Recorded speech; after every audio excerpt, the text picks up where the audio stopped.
Okay, in this video I'm going to show you how to do another question about momentum, and particularly focusing on the idea of relative speed. So this is from the topic assessment again. So Joffrey the cat is sitting on the sledge when it is stationary. He now jumps off. After he has left the sledge, his horizontal speed relative to the sledge is 3 meters per second. With what speed is the sledge travelling after Joffrey leaves it? Okay, so this is an end part of a question. We were earlier told that Joffrey is 4 kilograms and the sledge is 8 kilograms, okay, which is going to be important. So if we start with the diagram, so before we have just got the sledge, which is 8 kilograms, and we've got Joffrey on it, who is 4 kilograms, and they're not moving at all. Okay, so both of their speeds are 0. So we can say the total momentum before is 0 because it's stationary. Okay, so total momentum 0 before. Okay, now let's consider what's happening after. So what happens after is Joffrey jumps off. Let's say he jumps in this direction, so he's traveling that way. And the sledge, then if he jumps off that way, the sledge is going to be pushed in the opposite direction. So that's going to be that way. Okay, and we don't know what their speeds are going to be. So let's label this one V1 and this one V2. Now, it does tell us that after he has left the sledge, his speed relative to the sledge is 3 meters per second. And now you might think that that means, well, V2 must equal 3.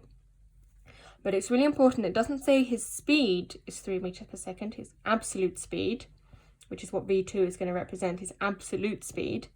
It tells us his relative to the sledge.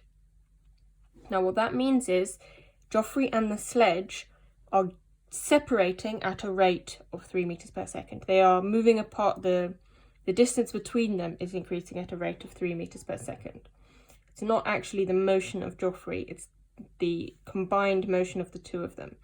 Okay, so their relative speed. So if the sledge was stationary, then his relative speed being 3 meters per second would mean his absolute speed was 3 meters per second, because it would just be him moving, the distance between them increasing at 3 meters per second.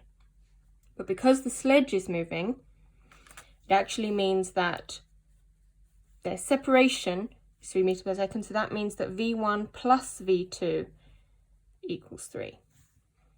Okay, because it's the combined, the increase in their distance is the combined speeds of both of them moving apart. But the reason why we're adding them is because they're going in opposite directions, so that means both of them are increasing the distance between them.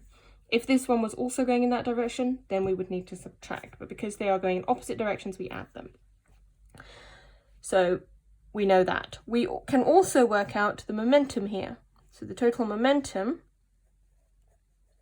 after the separation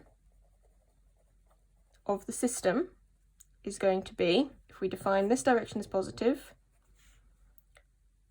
4 V2, so that's the mass times speed, that's the momentum. Then this one's going to be negative because it's going in the opposite direction, so minus 8 V1. Now, there are no external forces, so we know that momentum is conserved. So 4 V2 minus 8 V1 equals 0. Now we can simplify that by dividing everything by 4. So V2 minus 2 V1 equals 0. And then we can go back to this equation with V1 plus V2 equals 3. And if we subtract these two, we will find, so V2 minus V2, 0, minus 2V2 minus V1 minus 3 V1 equals negative 3. Divided by negative 3, V1 equals 1. And looking back, that's the speed of the sledge. That's what we wanted. With what speed is the sledge travelling? So we could sub back in to find out Joffrey's absolute speed, but we don't need to. Question just asks what speed is the sledge travelling. So that's the end. So the sledge is travelling at 1 meter per second.